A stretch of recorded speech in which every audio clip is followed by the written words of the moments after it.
De Anima, por Aristóteles. Apresentação, tradução e notas de Maria Cecília Gomes dos Reis. Editora 34. Canal Le Conde.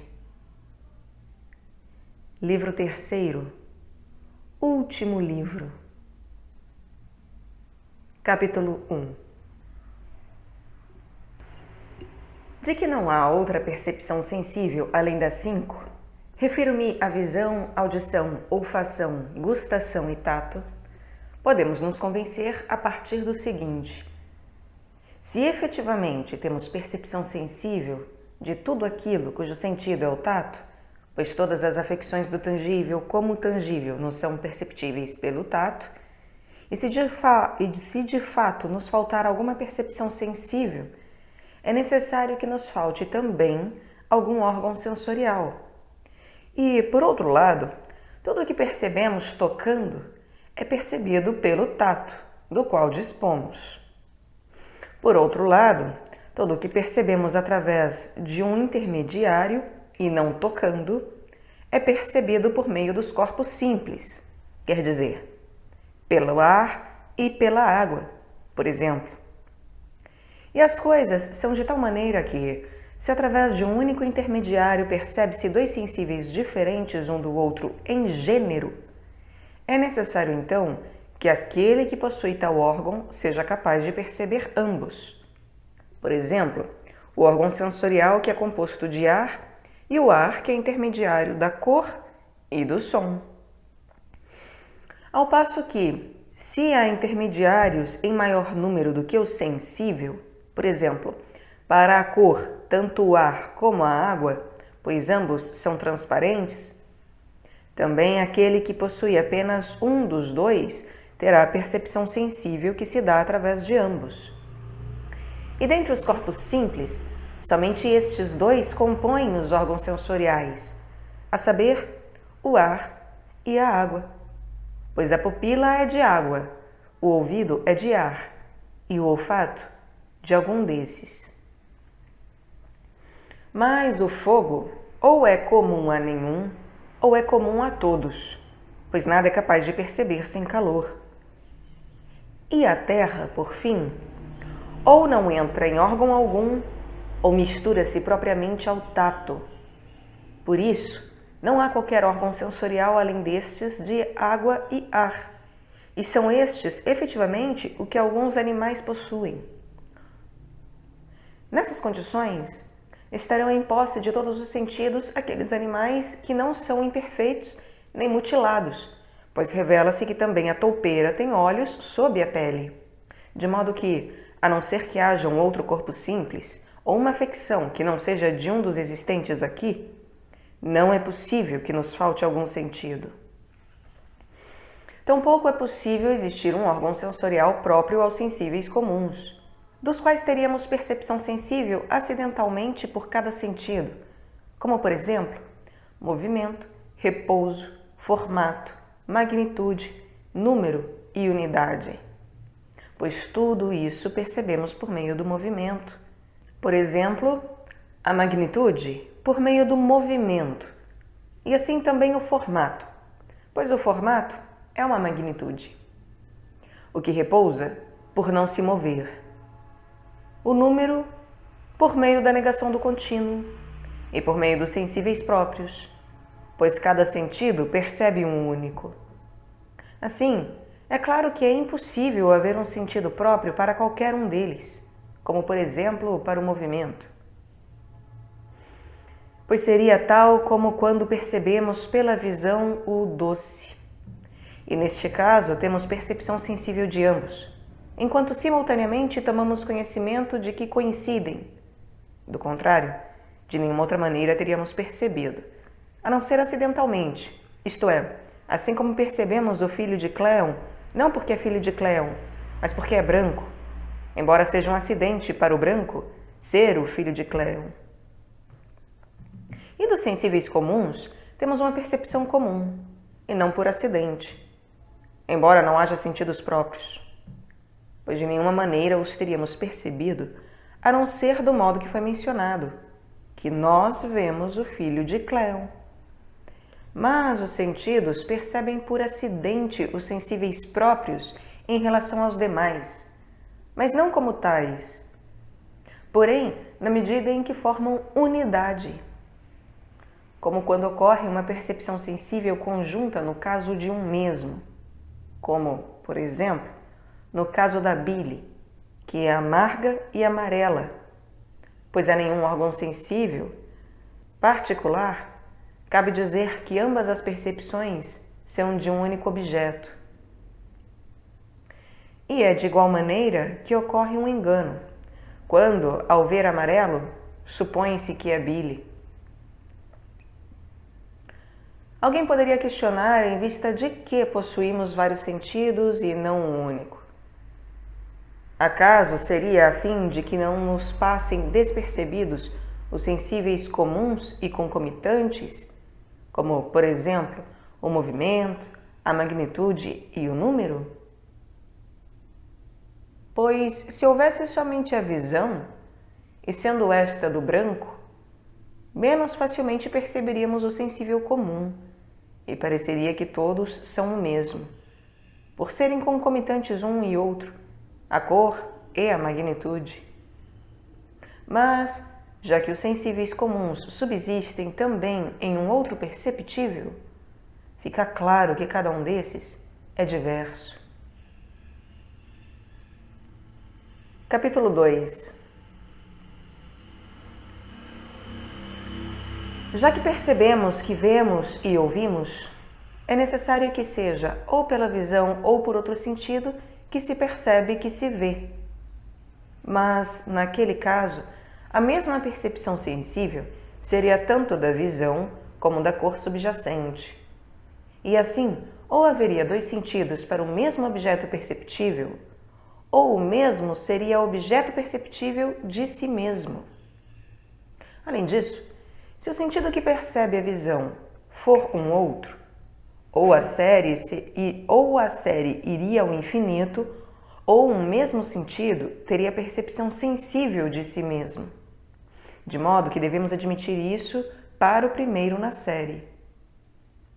Mas isto gera um impasse.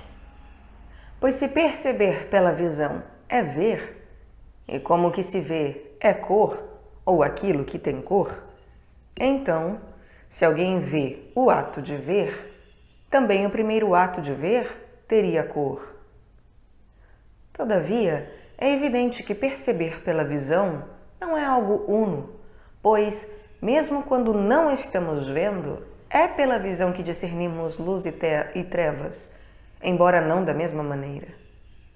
Além disso, o que vê é em certo sentido colorido, pois cada órgão sensorial é receptível do perceptível sem a matéria dele. E por isso também percepções sensíveis e imagens permanecem nos órgãos sensoriais, mesmo quando desapareceram os objetos perceptíveis. A atividade do objeto perceptível e da percepção sensível são uma e a mesma, embora para elas o ser não seja o mesmo. Quer dizer, o som em atividade e a audição em atividade, por exemplo. Pois é possível o que tem audição não estar ouvindo, e o que tem som nem sempre soa. Mas quando o que pode ouvir está em atividade e o que pode soar soa, então a audição em atividade ocorre simultaneamente ao som em atividade, e uma delas poderia ser chamada de ato de ouvir e a outra de sonância. Se o movimento, a saber, a produção e a afecção, se dá naquele em que é produzido, há necessidade de dar-se na audição em potência, tanto o som como a audição em atividade. Pois a atividade do capaz de produzir e de mover ocorre naquele que é afetado, pelo que não há necessidade de mover-se o que faz mover. A atividade do capaz de soar, então, é som ou sonância, e a do capaz de ouvir é audição ou ato de ouvir, pois há a audição de dois modos, bem como o som. O mesmo argumento se aplica no caso dos demais sentidos e objetos perceptíveis. Pois tal como a produção e a afecção ocorrem no que é afetado e não no que produz, assim também a atividade do objeto perceptível e do capaz de perceber dá-se no capaz de perceber. Mas, em alguns casos, há denominação própria, por exemplo, sonância e audição. Em outros, não há denominação, pois a atividade dos olhos é chamada de visão, ao passo que a da cor não tem nome. E a chamada de gustação a do que é capaz de degustar, mas tampouco tem nome a atividade do sabor. Já que a atividade do perceptível e a do capaz de perceber são uma única, embora o ser seja diverso, há necessidade de simultaneamente destruírem-se ou conservarem-se o som e a audição ditos daquele modo, o sabor e a gustação e assim por diante. Mas, enquanto ditos em potência, não há necessidade. Os antigos fisiólogos não enunciaram isso bem ao supor que não há nada, nem branco, nem preto, sem a visão, tampouco sabor sem a gustação. Por um lado, enunciaram corretamente, mas por outro não, pois como de dois modos se diz a percepção sensível e o objeto perceptível, em potência e em atividade, o enunciado procede no segundo caso, mas não no primeiro. Eles enunciaram de maneira simples o que não se enuncia de maneira simples. Se a voz é uma certa consonância, e se a voz e a audição, num certo sentido, são unas, mas em outro, nem unas e nem o mesmo, e se a consonância é uma razão, então há necessidade de que a audição seja também uma certa razão. Por isso, qualquer excesso, ou de agudo ou de grave, destrói a audição, bem como o excesso nos sabores destrói a gustação. E, no caso das cores, o demasiado brilhante ou tenebroso destrói a visão. E o odor forte, tanto o doce como o amargo, destrói o olfato. Visto que a percepção sensível é uma certa razão. Por isso, também as coisas são agradáveis quando, puras e sem mistura, tendem à razão, como por exemplo o agudo, o doce ou o salgado, que são agradáveis nesse caso. Em geral, o misturado é mais consonância do que o agudo e o grave. E para o tato, o passível de esquentar e de esfriar. A percepção sensível é uma razão, e o excessivo ou a desfaz ou a destrói. Cada sentido, portanto, concerne ao objeto perceptível subjacente, subsistindo no órgão sensorial como órgão sensorial, e discerne as diferenças do objeto perceptível subjacente. Por exemplo, a visão discerne o branco e o preto, e a gustação o doce e o amargo. E da mesma maneira nos outros casos, já que também discernimos o branco e o doce, e cada objeto perceptível um do outro, por meio do que percebemos que eles diferem? É necessário que seja pela percepção sensível, pois eles são objetos perceptíveis. Pelo que também é claro que a carne não é o órgão sensorial último, pois se fosse, haveria necessidade de que o que discernisse ao ser tocado. Tampouco é possível discernir por meios separados que o doce é diferente do branco, mas ambos devem ser evidentes para algo único. Do contrário, se eu percebesse um e tu outro, ficaria evidente que um é diferente do outro. Contudo, é preciso um único afirmar que são diferentes, pois o doce é diferente do branco. Ora, é um mesmo que o afirma. E tal como afirma, assim também pensa e percebe. É evidente, portanto, que não é possível discernir coisas separadas por meios separados. Que tampouco é possível fazê-lo em tempos separados, fica evidente a partir do que se segue. Pois, tal como é o mesmo que afirma que o bom é diferente do mal, assim também, quando afirma de um dos dois que é diferente, o afirma do outro. E o quando não é acidental, quer dizer, agora afirma que são diferentes, e não que são diferentes agora, por exemplo. Mas, deste modo, tanto afirma ambos agora, como afirma que são diferentes agora, e os dois ao mesmo tempo. Assim, é algo não separado que o afirma num tempo não separado. É impossível, contudo, que uma mesma coisa, como indizível, seja movida ao mesmo tempo por movimentos contrários e num tempo indizível, pois, se o objeto é o doce, ele move assim a percepção sensível e o pensamento. O amargo, por sua vez, move de maneira contrária, e o branco move de maneira diversa. Seria, então, aquele que discerne ao mesmo tempo indivisível numericamente e não separável, embora separável quanto ao ser? De fato, em certo sentido, é como dividido que ele percebe objetos divididos, e em outro sentido, como indivisível, pois quanto ao ser é divisível, embora numérica e localmente indivisível. Ou isso não é possível? Pois a mesma coisa indivisível pode ser em potência ambos os contrários, embora não quanto ao ser. Por meio da atividade, ela é todavia divisível, não sendo possível nem que ela seja ao mesmo tempo branca e preta, nem que seja afetada ao mesmo tempo por estas duas formas, se tal é a percepção sensível e o pensamento. Mas isso é tal como aquilo que alguns chamam de ponto, enquanto ele é um e dois. Também por isso ele é indivisível e divisível.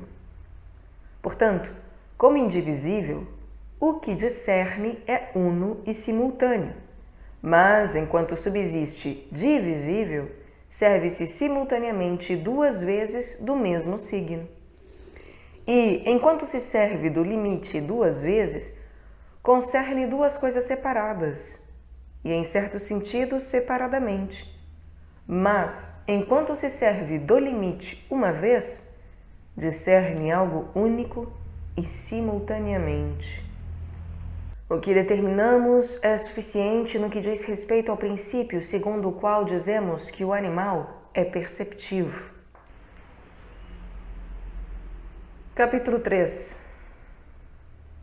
Uma vez que definem a alma, sobretudo a partir de duas diferenças, isto é, pelo movimento local e pelo pensar, entender e perceber, e como o pensar e entender parecem ser um certo perceber, pois em ambos os casos a alma discerne e toma conhecimento de seres, os antigos, ao menos, disseram que entender é o mesmo que perceber, assim como Empédocles, que disse: diante do que se apresenta, a astúcia dos homens cresce.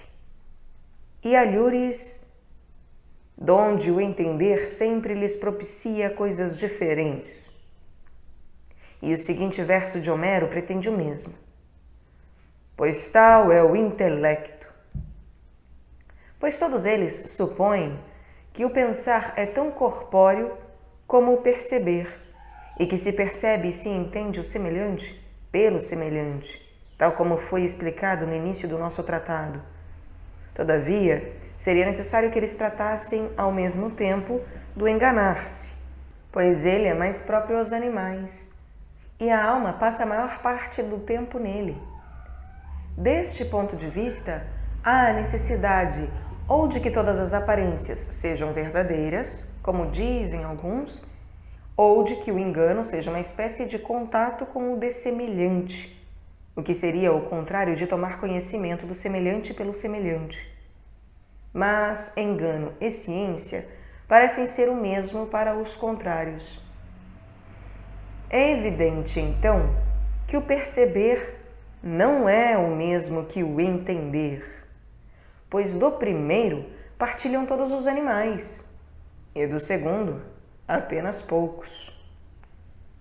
Tampouco o pensar, do qual há o modo correto e o incorreto, pois o correto é o entendimento, a ciência é a opinião verdadeira, e o incorreto, o contrário deles, é o mesmo que o perceber, pois a percepção sensível dos sensíveis próprios é sempre verdadeira e subsiste em todos os animais, ao passo que o raciocinar admite ainda o modo falso, não subsistindo naquele que não tem razão. Pois a imaginação é algo diverso tanto da percepção sensível como do raciocínio. Mas a imaginação não ocorre sem percepção sensível, e tampouco sem a imaginação ocorrem suposições. É evidente que a imaginação não é pensamento e suposição, pois essa afecção depende de nós e do nosso querer, pois é possível que produzamos algo diante de nossos olhos, tal como aqueles que, apoiando-se na memória, produzem imagens. E ter opinião não depende somente de nós, mas há necessidade de que ela seja falsa ou verdadeira. Além disso, quando temos a opinião de que algo é terrível ou pavoroso, de imediato compartilhamos a emoção, ocorrendo o mesmo quando é encorajador. Porém, se é pela imaginação, permanecemos como que contemplando em uma pintura coisas terríveis e encorajadoras. E há, aliás, as diferenças da própria suposição, ciência, opinião e entendimento, e os seus contrários. Mas devemos tratar disso num outro tratado. E a respeito do pensar, visto que ele é diverso do perceber, e como ele parece ser, por um lado, imaginação, mas por outro, concepção, devemos tratar desta após termos definido a imaginação.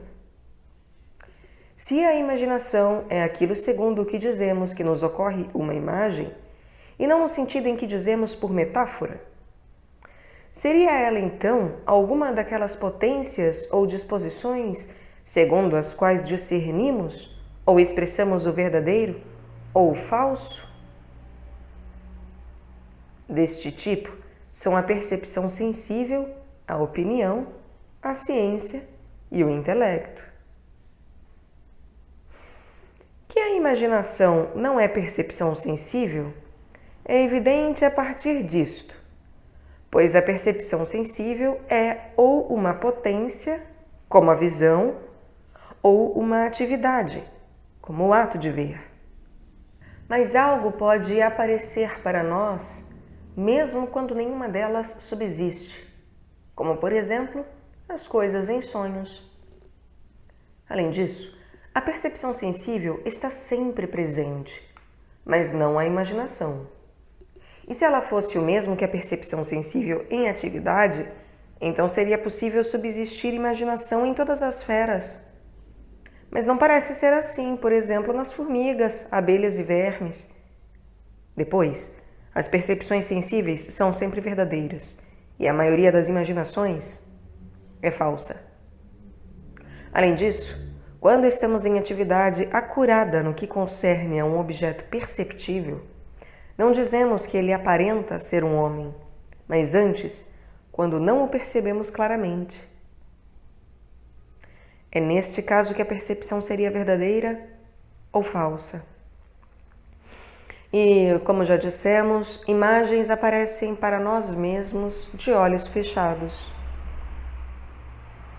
A imaginação tampouco poderia ser uma das disposições que são sempre verdadeiras, tal como, por exemplo, a ciência e o intelecto, pois também há a imaginação falsa. Resta então ver se ela é opinião, pois ocorre opinião tanto verdadeira como falsa. Mas a opinião é acompanhada de convicção, pois não é possível que aquele que opina não acredite naquilo que opina. Mas em nenhuma das esferas subsiste convicção, embora em muitas subsista imaginação. Além disso, toda opinião é acompanhada de convicção, e a convicção é acompanhada do estar persuadido, e a persuasão é acompanhada da razão. Em algumas esferas, porém, subsiste imaginação, mas não razão. É evidente, todavia, que a imaginação não pode ser nem opinião, como percepção sensível, nem opinião através de percepção sensível. Tampouco uma combinação de opinião e percepção sensível, pelas razões apresentadas e também porque a opinião, se é que ela existe, não seria de qualquer outra coisa senão daquilo de que há percepção sensível. O que quero dizer é que a combinação da opinião de que é branco e da percepção sensível do branco seria a imaginação, e certamente não a combinação da opinião de que é bom, por um lado, e da percepção sensível do branco, por outro. O imaginar seria, então, ter opinião daquilo que se percebe e não acidentalmente. Contudo, também podem aparecer imagens falsas, das quais temos ao mesmo tempo uma suposição verdadeira, como por exemplo o Sol, que aparece medindo um pé, embora acreditemos que seja maior do que a Terra habitada. Disso se segue, então, ou que se desistiu de que é verdadeira a opinião que se tinha, embora conservadas as circunstâncias e sem que se tenha esquecido ou persuadido do contrário, ou, se ainda conservamos a opinião, há a necessidade de que ela seja tanto verdadeira como falsa. Ora, algo se torna falso apenas quando a circunstância muda sem ser percebida. Portanto, a imaginação nem é uma dessas coisas, nem é composta delas. Mas uma vez que é possível que, uma coisa tendo se movido, outra coisa seja movida por ela, e já que a imaginação parece ser um certo movimento e não ocorrer sem percepção sensível, mas apenas naqueles que têm percepção sensível e a respeito daquilo de que há percepção sensível, e já que é possível que o movimento ocorra pela atividade da percepção sensível e há a necessidade de ele ser semelhante à percepção sensível, este movimento não poderia ocorrer sem a percepção sensível, tampouco subsistir naqueles que não percebem, mas naquele que o possui poderá fazer e sofrer muitas coisas de acordo com ele, que pode ser tanto verdadeiro como falso. Isso ocorre pelo seguinte: primeiro, há a percepção dos objetos sensíveis próprios, que é verdadeira ou contém minimamente o falso. Em segundo lugar, há a percepção do incidir também essas coisas que são incidentais aos objetos perceptíveis. E neste caso, já se admite cometer erro, pois que é branco não admite erro, mas pode-se errar quanto ao branco ser isso ou alguma outra coisa. Em terceiro lugar, há a percepção dos sensíveis comuns que acompanham os incidentais em que subsistem os sensíveis próprios, isto é, por exemplo, o movimento e a magnitude, a respeito dos quais já é possível estar enganado segundo a percepção sensível. O movimento que ocorre pela atividade da percepção sensível terá diferença em função dessas três percepções sensíveis. O primeiro é verdadeiro, desde que esteja presente a percepção sensível. Os outros, por sua vez, quer esteja presente, quer ausente a percepção sensível, podem ser falsos, sobretudo quando estiver distante o objeto perceptível. Portanto, se nada mais tem os atributos mencionados, exceto a imaginação, isto é o que foi dito, a imaginação será um movimento que ocorre pela atividade da percepção sensível.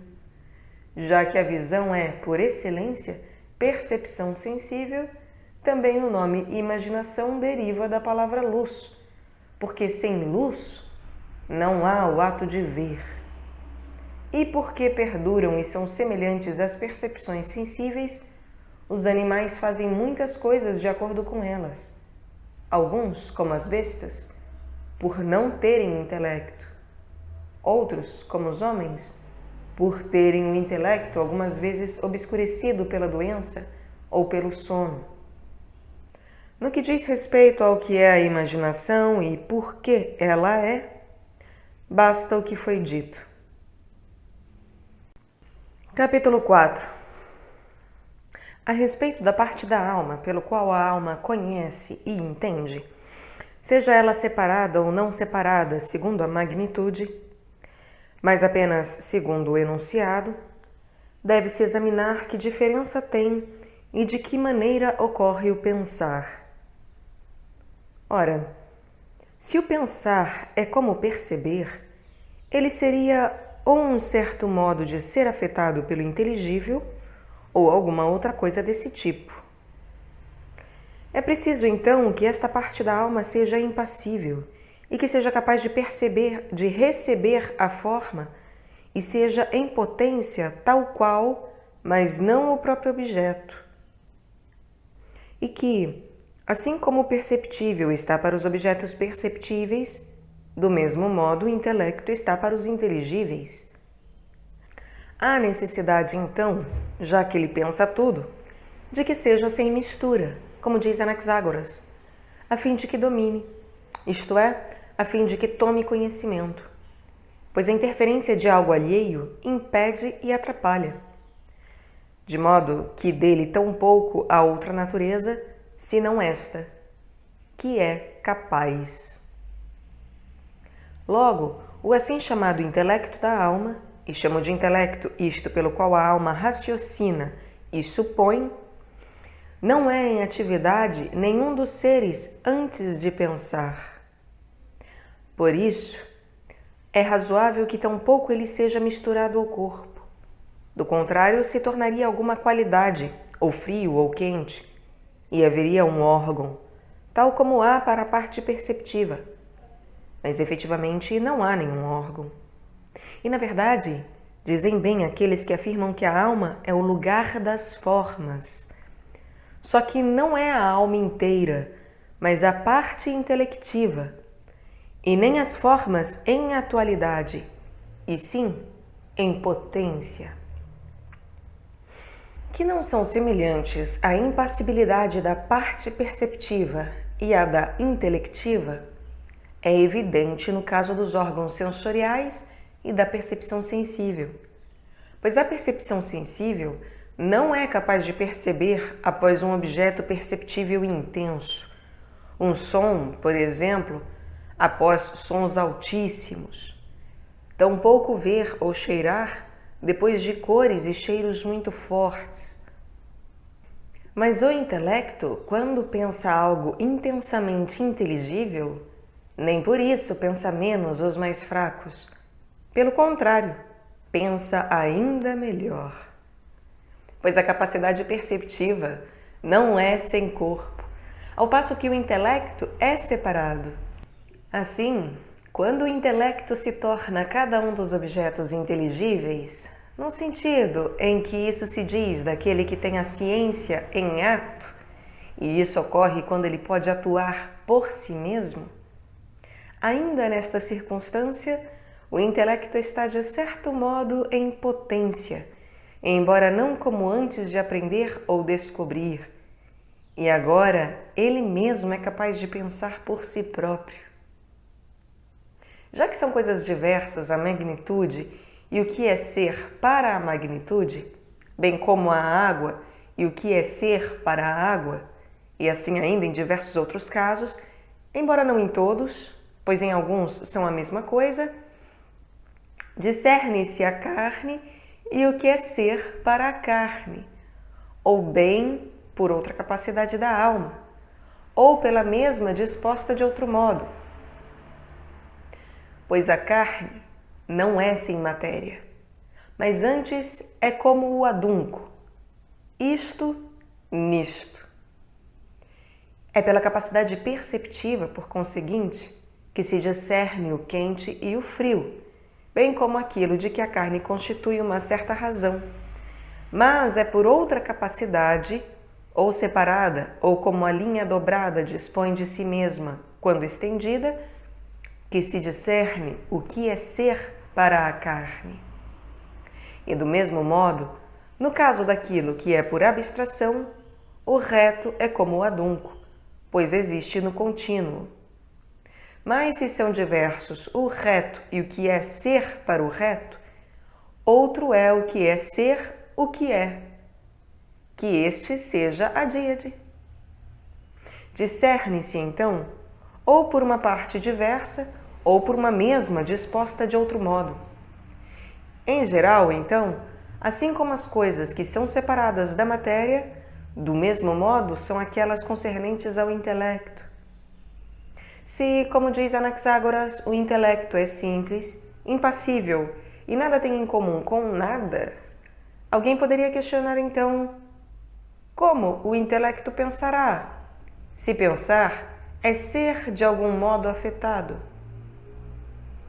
Pois é na medida em que algo comum subsiste em duas coisas que uma parece fazer e a outra sofrer. Além disso, seria o próprio intelecto um objeto inteligível? Pois ou subsistirá o intelecto nas outras coisas, se não é por outro que ele próprio se faz inteligível, e se o inteligível é uno quanto à forma, ou haverá algo misturado e que o faz inteligível, tal como o resto. Ou então aceita-se o que anteriormente foi distinguido como ser afetado segundo algo comum, e que o intelecto é de certa maneira em potência os objetos inteligíveis, mas antes de pensar nada, é em atualidade, e em potência é assim como uma tabuleta em que nada subsiste atualmente escrito. E é precisamente isto o que ocorre no caso do intelecto. E ele próprio é inteligível, tal como os objetos inteligíveis, pois no tocante ao que é sem matéria, o que pensa é o mesmo que o pensado. E, de fato, a ciência teórica e o assim cognoscível são o mesmo. Mas é preciso ainda examinar a causa de nem sempre pensar-se. E no caso dos objetos que têm matéria, cada um dos inteligíveis existe somente em potência, de modo que neles não subsistirá intelecto, pois o intelecto de coisas deste tipo é uma capacidade sem matéria. Mas no intelecto, por sua vez, o inteligível subsistirá. Capítulo 5. E assim, tal como em toda a natureza há, por um lado, algo que é matéria para cada gênero, e isto é o que é em potência todas as coisas, e por outro, algo diverso que é a causa e fator produtivo, por produzir tudo, como a técnica em relação à matéria que modifica, é necessário também que na alma ocorram tais diferenças. E tal é o intelecto, de um lado, por tornar-se todas as coisas, e de outro, por produzir todas as coisas, como uma certa disposição, por exemplo, como a luz. Pois, de certo modo, a luz faz de cores em potência cores em atividade. E este intelecto é separado, impassível e sem mistura, sendo, por substância, atividade. Pois o agente é sempre mais valioso do que o paciente, e o princípio mais valioso do que a matéria. E a ciência em atividade é o mesmo que o seu objeto, ao passo que a ciência em potência é temporalmente anterior em cada indivíduo, embora em geral nem mesmo quanto ao tempo seja anterior, pois não é o caso de que ora pensa, ora não pensa. Somente isto, quando separado, é propriamente o que é, e somente isto é imortal e eterno. Mas não nos lembramos, porque isto é impassível, ao passo que o intelecto passível de ser afetado é perecível, e sem isto nada se pensa. Capítulo 6. Assim, o pensamento de objetos indivisos está entre os casos acerca dos quais não há o falso. Quanto àqueles em que há o falso e o verdadeiro, neles já ocorre uma certa composição de pensamentos, como se fossem uma unidade, tal como disse Empédocles, por onde muitas cabeças sem pescoço cresceram, e depois foram compostas pelo amor. Assim também as coisas que eram separadas são compostas, como, por exemplo, o incomensurável e o diagonal. E no caso de coisas que ocorreram ou que virão a ocorrer, pensando-se e compondo-se em acréscimo o tempo. Pois o falso incide sempre na composição, pois quando se diz que o branco é não branco, compôs-se o branco e o não branco. É possível ainda denominar todos esses casos como divisão. Contudo, não somente é falso ou verdadeiro dizer que Cleon é branco, mas também que era ou será. E o que produz em cada caso uma unidade é o intelecto. Já que o indivíduo é de dois modos, ou em potência ou em atividade, nada impede que se pense o indivíduo quando se pensa o comprimento, que não é dividido em ato, e isso em um tempo indivisível, pois o tempo é tanto divisível como indivisível, assim como o comprimento. E não é possível dizer o que pensa em cada uma das metades, pois não existem metades, se não forem divididas, exceto em potência. Mas, se pensa separadamente cada uma das metades, divide simultaneamente também o tempo, e então pensa como se fosse todo o comprimento. Se pensa, por outro lado, como um composto de duas metades, também o faz em um tempo que abarca ambas, mas isso por acidente, e não como sendo divididos aquilo que pensa e o tempo em que pensa. Pelo contrário, como sendo indivisos. Pois há nesses casos algo indivisível, embora certamente não separado, que faz o tempo e o comprimento serem um só. E isso é similar em todo o contínuo, no tempo e no comprimento. O que é indiviso, não em quantidade, mas em forma, é pensado em um tempo indivisível e em um ato indivisível da alma. O ponto, bem como toda divisão e o que é indiviso desta maneira, mostram-se do mesmo modo que a privação. E um argumento semelhante aplica-se aos outros casos, como, por exemplo, de que maneira toma-se conhecimento do mal ou do preto. Pois toma-se conhecimento, de alguma maneira, pelo que é contrário. Mas o que toma conhecimento precisa ser em potência um contrário que contém o outro, e se há algo de que não há contrário, então isso conhece a si mesmo. É em atividade e separado. A asserção, bem como a negação, é algo que se diz de algo, e em todo e qualquer caso é verdadeira ou falsa. Mas nem todo intelecto é assim. E é verdadeiro o que concerne ao que é conforme o que é ser, o que é. Tampouco é algo de algo. Pois, assim como o ato de ver o sensível próprio é verdadeiro, embora não seja sempre verdadeiro se o branco é ou não é um homem, o mesmo se dá com tudo o que é sem matéria.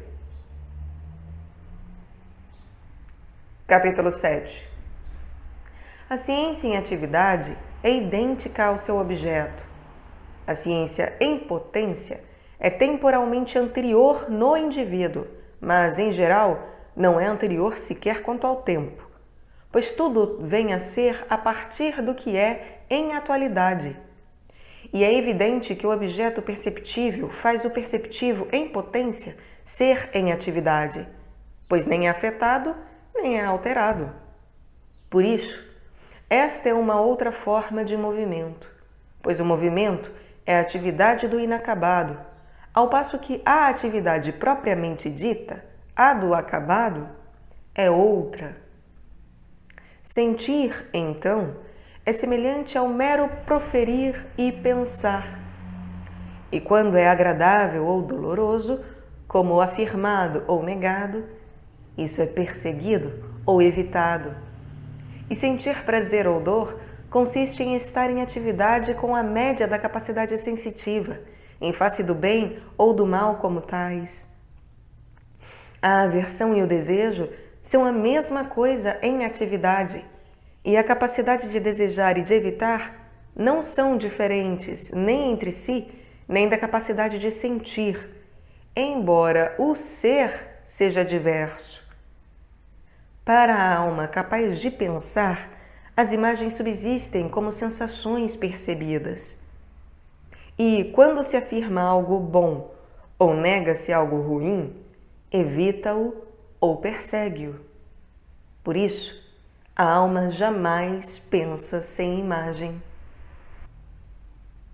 Assim como o ar faz a pupila ficar de tal qualidade, e ela, por sua vez, o faz a uma outra coisa, e da mesma maneira o ouvido, mas o último da série, por sua vez, é algo único e única à média, embora o ser para ela seja mais de um. E aqui, queridos ouvintes, há uma nota dizendo que é uma perda provável do texto o que ocorreu aqui. Continuando. E já foi dito antes também, por meio de que se discerne em que o doce difere do quente, mas deve-se dizê-lo ainda desta maneira, pois é algo único, e tal como um limite. E o doce e o quente, sendo um só pelo análogo e em número, estão para o respectivo par como aqueles entre si. Pois que diferença há em perguntar como se discernem os que não são do mesmo gênero? Ou como se discernem os contrários, como o branco e o preto? Ora, assim como o branco A está para o preto B, do mesmo modo também o C para o D, e tal como aqueles, um em relação ao outro, e também quando alternado. Se o par C-D for subsistente em uma única coisa, e da mesma maneira também o AB, então haverá uma coisa idêntica e única, embora o ser não seja idêntico, e similarmente para aqueles. O mesmo argumento se aplica se o A for o doce e o B for o branco. O capaz de pensar, pensa as formas, portanto, em imagens. E como nestas está definido para ele o que deve ser perseguido e o que deve ser evitado, então mesmo uma parte da percepção sensível, ele se move quando está diante das imagens. Por exemplo, quando percebe a tocha em que está o fogo, ele reconhece, vendo-a mover-se pela percepção comum, que é um inimigo. Mas, em outro momento, com as imagens e pensamentos na alma, ele raciocina como se as estivesse vendo e delibera sobre coisas vindouras à luz das presentes. Quando ele disser que lá está o agradável ou o doloroso, então aqui o evita ou persegue. E, em suma, fará uma só coisa. E mesmo aquilo que é desprovido de ação, o verdadeiro e o falso, encontra-se no mesmo gênero que o bom e o mal, com a diferença de que um é em absoluto e o outro relativo a alguém. E as coisas que se dizem por abstração, pensa-se assim. Se pensasse o adunco não como adunco, mas em separado e como côncavo, alguém pensaria em ato sem a carne na qual está o côncavo. E do mesmo modo, as entidades matemáticas não separadas, quando são pensadas, pensa-se como separadas. Em suma, o intelecto em ato é os seus objetos. Mas, se é possível ou não o intelecto pensar alguns objetos separados, sem ele mesmo estar separado, isso deve ser investigado posteriormente. Capítulo 8. Agora, resumindo o que foi dito a respeito da alma, digamos novamente que a alma, de certo modo, é todos os seres, pois os seres são ou perceptíveis ou inteligíveis, e a ciência, de certo modo, é os objetos cognoscíveis, e a percepção sensível, os perceptíveis. Mas é preciso investigar de que modo isto se dá. A ciência e a percepção sensível dividem-se em relação às coisas, em potência em relação às coisas em potência, e em atualidade em relação às coisas em atualidade. A parte perceptiva e cognitiva da alma são em potência estes objetos, uma o cognoscível e outra o perceptível. Mas há a necessidade de que sejam ou as próprias coisas ou as formas. Não são as próprias coisas, é claro, pois não é a pedra que está na alma, mas sua forma. De maneira que a alma é como a mão, pois a mão é instrumento de instrumentos, e o intelecto é forma das formas, bem como a percepção sensível é forma dos perceptíveis. Uma vez que tão pouco há, ao que parece, qualquer coisa separada e a parte das grandezas perceptíveis, os objetos inteligíveis estão nas formas perceptíveis, tanto os que são ditos por abstração, como também todas as disposições e afecções dos que são perceptíveis. Por isso, se nada é percebido, nada se aprende nem se compreende. E, quando se contempla, há necessidade de se contemplar ao mesmo tempo alguma imagem, pois as imagens são como que sensações percebidas, embora desprovidas de matéria. E a imaginação é diferente da asserção e da negação, pois o verdadeiro e o falso são uma combinação de pensamentos. Em que os primeiros pensamentos seriam diferentes de imagens? Certamente nem esses e nem os outros pensamentos são imagens, embora também não existam sem imagens. Capítulo 9. E uma vez que a alma dos animais é definida de acordo com duas potências, a de poder discernir, que é a função do raciocínio e da percepção sensível, e a de poder se mover de acordo com o movimento local, basta o que foi dito a respeito da percepção sensível e do intelecto, e é preciso investigar agora o que é que na alma faz mover, se há alguma parte dela, única e separada, ou em magnitude, ou quanto ao enunciado, ou se é a alma como um todo. E se for uma certa parte, trata-se de algo peculiar e para além das habitualmente tratadas e mencionadas, ou trata-se de uma delas? Mas de imediato se coloca o impasse. De que modo se deve falar de partes da alma e em quantas? Pois, de certa maneira, elas se apresentam como inumeráveis, e não somente aquelas que alguns dizem distinguir em calculativa, emotiva e apetitiva, mas outros em racional e irracional. Pois, de acordo com as diferenças pelas quais se separam, outras partes mostram-se tendo disparidades ainda maiores do que essas de que agora se tratou. A nutritiva, que subsiste também nas plantas e em todos os animais, e a perceptiva, que não se poria facilmente nem como dotada de razão, nem como irracional, e ainda a imaginativa, que pelo ser é diversa das demais, embora de qual delas é diversa ou idêntica apresente grande dificuldade, caso sejam supostas partes separadas da alma. E por fim, a desiderativa, que parece ser diversa de todas quanto ao enunciado e à potência, e que, de fato, seria absurdo segmentar, pois é na parte calculativa que nasce a vontade, mas o apetite e o ânimo na parte irracional. E caso a alma seja tripartite, em cada parte haverá desejo. E voltando agora ao ponto em que se encontra a discussão, o que é que faz mover localmente o animal? Pois o movimento que concerne ao crescimento e ao decaimento, subsistindo em todos, sem exceção, há de ser produzido por aquilo que subsiste em todos, a alma reprodutiva e nutritiva. Acerca da inspiração e expiração, do sono e vigília, é preciso investigar depois, pois também apresentam grande dificuldade.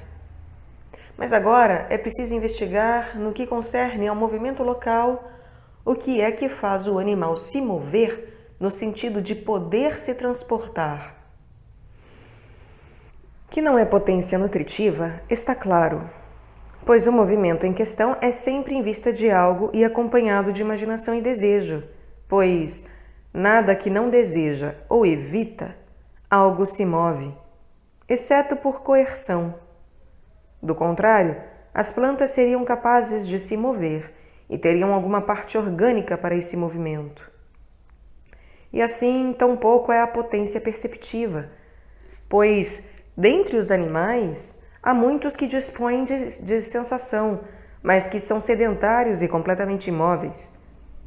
Se a natureza efetivamente não faz nada em vão e nem omite algo que é necessário, exceto no caso de seres mutilados e imperfeitos, enquanto que tais animais são perfeitos e não mutilados, sinal disso é que podem se reproduzir e têm maturidade e decaimento, então eles também teriam as partes orgânicas para o caminhar. E também não é a parte que pode calcular e denominada de intelecto a que faz mover, pois o contemplativo nada contempla de praticável e nada diz a respeito do que deve ser evitado e buscado, ao passo que o movimento sempre é daquele que evita ou busca algo. Pelo contrário, mesmo quando contempla algo desse tipo, ele não manda já evitar ou buscar. O intelecto, por exemplo, frequentemente reflete sobre algo temível ou agradável, sem, contudo, comandar o temer, embora o coração seja movido, ou alguma outra parte, no caso do agradável. Além disso, mesmo que o intelecto ordene e o raciocínio diga que se evite ou busque algo, o indivíduo não se move, mas age de acordo com o apetite, como no caso dos incontinentes. Em suma, vemos que aquele que dispõe da arte de curar não cura, de modo que é algo diverso o responsável pelo agir de acordo com a ciência, e não a própria ciência. Tampouco o desejo é responsável por esse movimento, pois os que são continentes, mesmo desejando e tendo apetite, não fazem essas coisas pelas quais têm desejo, mas seguem o intelecto. Capítulo 10. Mostra-se, então, que há dois fatores que fazem mover: o desejo e o intelecto, contanto que se considere a imaginação um certo pensamento, pois muitos seguem as suas imaginações em vez da ciência, mas nos outros animais não há nem pensamento, nem raciocínio, e sim imaginação. Logo, são estes dois capazes de fazer mover segundo lugar, o intelecto e o desejo. Mas o intelecto que raciocina em vista de algo e que é prático, o qual difere do intelecto contemplativo quanto ao fim. E todo desejo, por sua vez, é em vista de algo, pois aquilo de que há desejo é o princípio do intelecto prático, ao passo que o último item pensado é o princípio da ação. Assim, mostra-se razoável que sejam estes dois os que fazem mover, o desejo e o raciocínio prático, pois o objeto desejável move e por isso o raciocínio também move, porque o desejável é o seu princípio. É a imaginação, quando move, não move sem desejo. Há algo único de fato que faz mover: o desejável.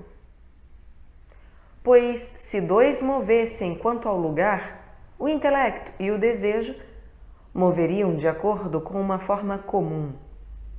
Na verdade, mostra-se que o intelecto não faz mover sem o desejo, pois a vontade é desejo, e quando se é movido de acordo com o raciocínio, também se é movido de acordo com a vontade. Mas o desejo move deixando de lado o raciocínio, pois o apetite é um tipo de desejo. Intelecto, então, é sempre correto, ao passo que o desejo e a imaginação, ora corretos, ora não corretos. Por isso, é sempre o desejável que move, embora este seja tanto o bem como o bem aparente, mas não todo o bem, e sim o bem prático apenas. E o praticável é o que admite ser de outro modo. É evidente, portanto, que é uma potência da alma deste tipo a que move, o que é chamado de desejo. Para aqueles que distinguem as partes da alma, no caso de as distinguirem e separarem de acordo com as potências, elas se tornam múltiplas: nutritiva, perceptiva, intelectiva, deliberativa e ainda desiderativa, pois estas diferem mais umas das outras do que a apetitiva difere da emotiva. Uma vez que ocorrem desejos que são contrários uns aos outros, e isso acontece quando o argumento e os apetites forem contrários, e ocorre naqueles que têm percepção de tempo, pois o intelecto, de um lado, ordena resistir por causa do futuro, mas o apetite, de outro, ordena agir por causa do imediato, pois o imediatamente agradável mostra-se simplesmente agradável e simplesmente bom, por não olhar o futuro. Então, o que faz mover seria de uma única espécie: a capacidade de desejar enquanto tal, e antes de tudo, o desejável que, mesmo não estando em movimento, move por ser pensado ou imaginado, embora as coisas que fazem mover sejam mais numerosas. Há então três envolvidos. Primeiro, o que faz mover. Segundo, aquilo por meio de que move. E terceiro, aquele que é movido. E de dois tipos é o que faz mover. Um é o imóvel, outro é o que faz mover sendo movido. O bem praticável, por sua vez, é imóvel.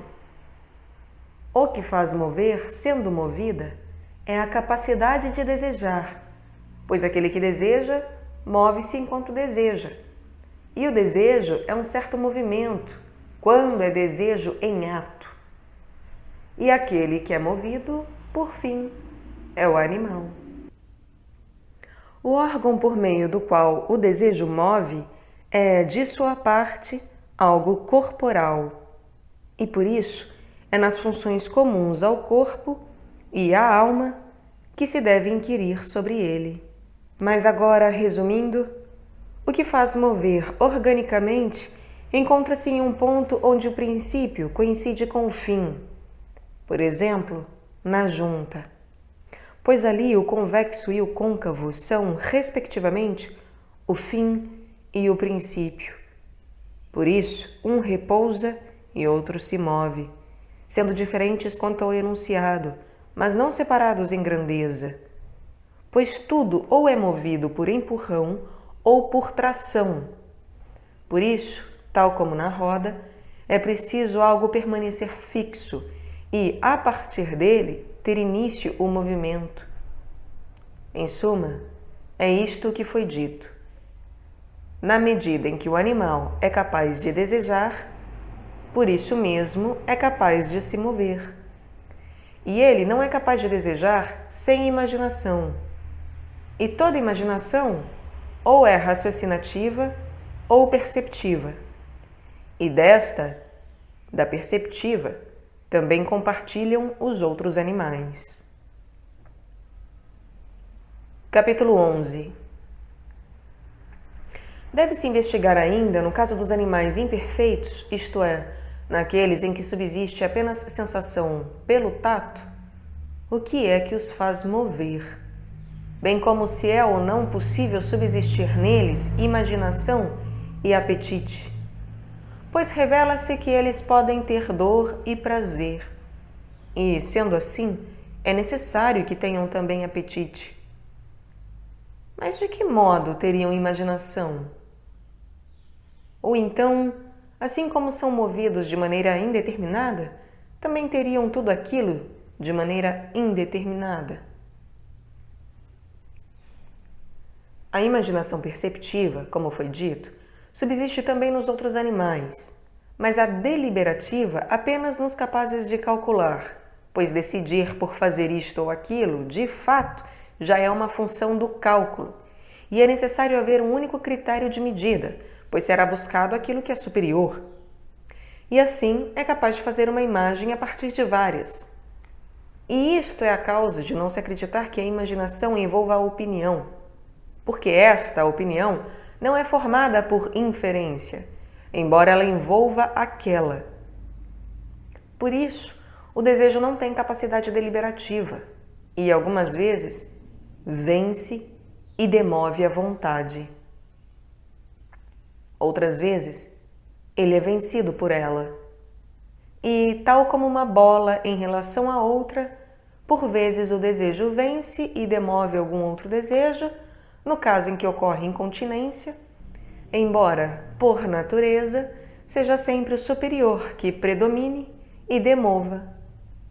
Assim, 3 tipos de movimentos são possíveis.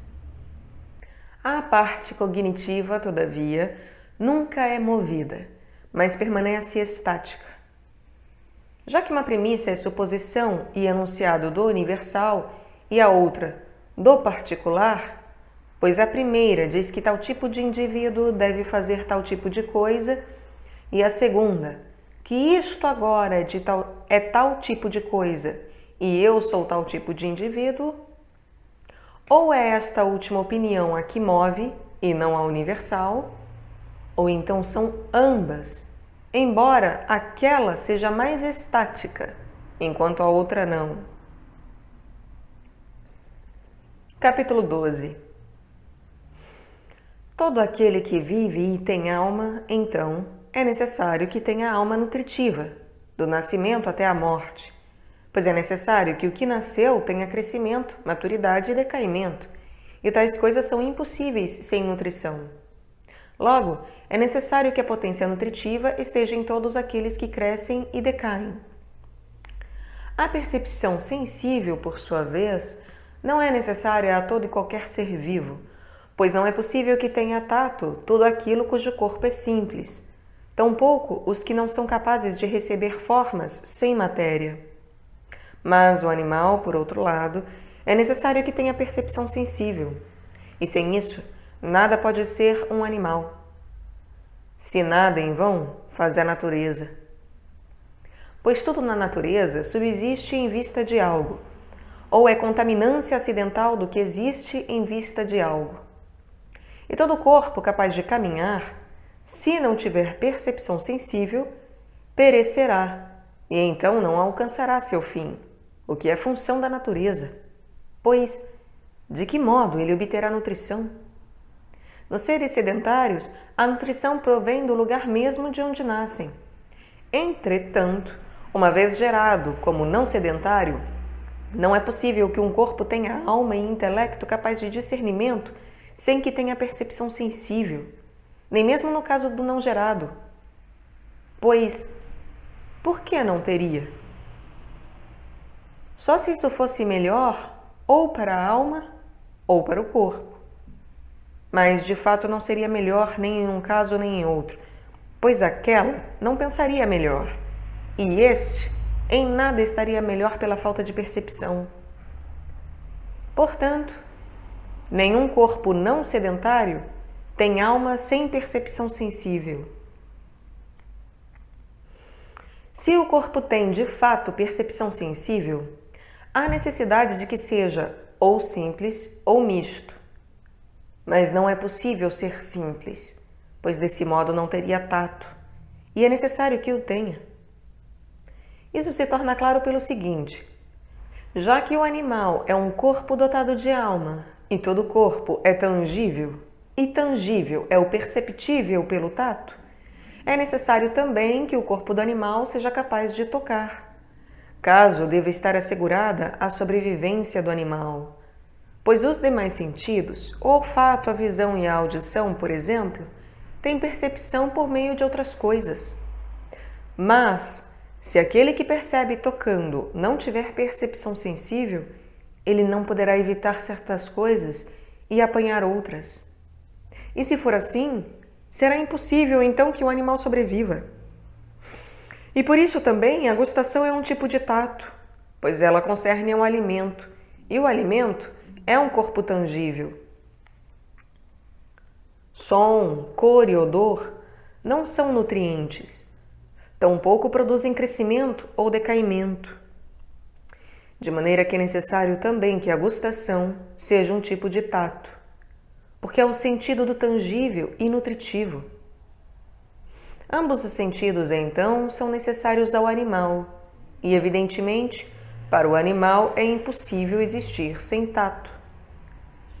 Os demais sentidos, contudo, existem em vista do bem-estar, e já não ocorrem a não importa que gênero de animal, embora subsistam necessariamente em alguns, por exemplo, naqueles capazes de caminhar, pois, para sobreviverem, é preciso que tenham percepção não apenas tocando, mas também à distância. E isso será possível se forem capazes de perceber via um intermediário, este sendo afetado e movido pelo perceptível, e o animal movido pelo intermediário.